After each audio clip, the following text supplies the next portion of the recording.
The Samsung Galaxy S25 Ultra takes AI on phones to the next level with the ability to perform actions across multiple apps at once. It also delivers a superior camera experience along with crisp HDR video plus fantastic Snapdragon 8 Elite performance and super long battery life. I just wish QI2 wireless charging support didn't require a case. Here is the most ironic thing about the Galaxy S25 Ultra. The moment it launched, lots of people were calling out Samsung for copying the iPhone's design. But after testing this device, I actually think the S25 Ultra is the closest Samsung has come to convincing me to ditch my iPhone.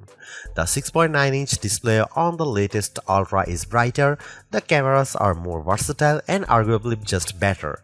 And the S25 Ultra is packed with smarter AI features I wish the iPhone 16 Pro Max had, like the ability to perform multiple actions at once across apps using just your voice.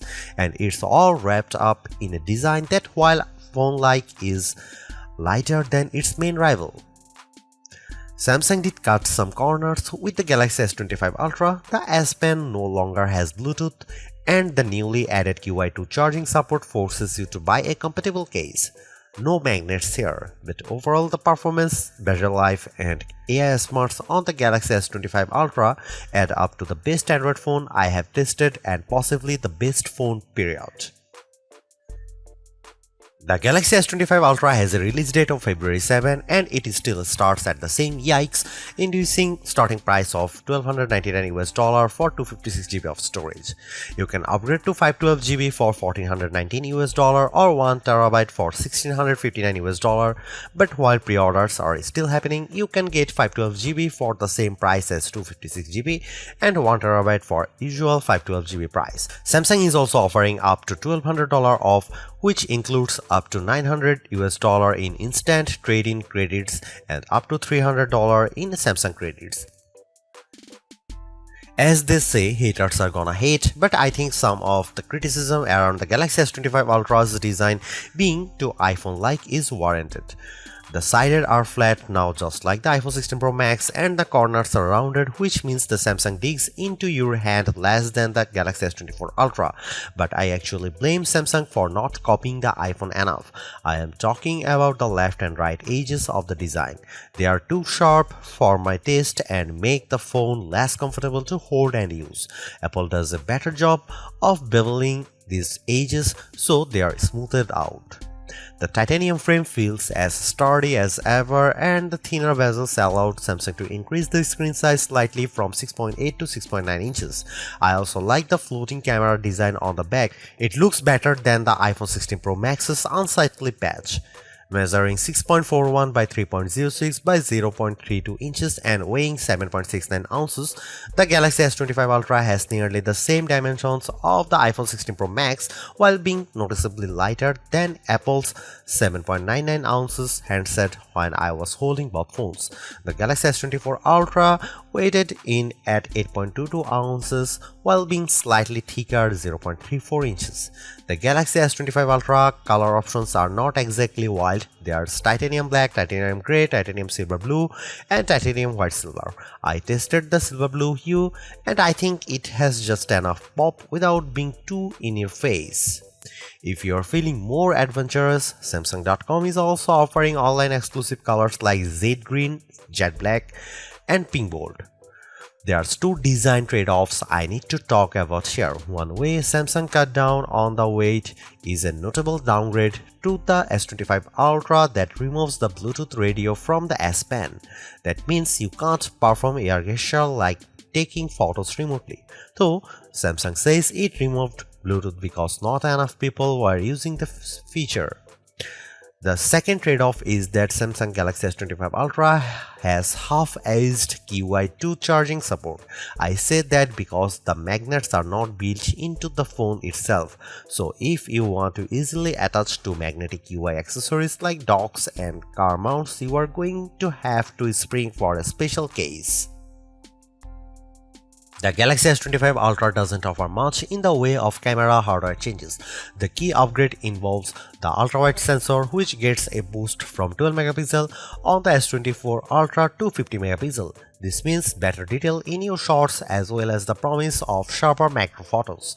Otherwise, you get the same 200 megapixel main sensor, 50 megapixel 5x telephoto, 10 megapixel 3x telephoto, and 12 megapixel front shooter found on Samsung's previous Ultra model. Here are some camera samples of Samsung Galaxy S25 Ultra.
Sure, the Galaxy S25 Ultra is an iterative update, but Samsung has made big improvements where it matters most, including introducing AI features that will save you time and make your life easier.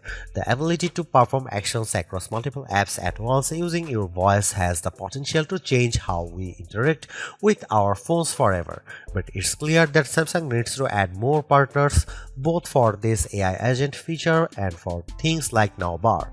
I am less impressed with the Now Brief, and I wish Samsung had included QI2 magnets in the phone itself so you didn't have to buy a case to connect to magnetic accessories. But overall, I really like the Galaxy S25 Ultra. Its AI smarts, vivid display, mostly top-notch cameras, super smooth performance, and long battery life add up to a very impressive flagship, so impressive that I am tempted to switch to Android myself.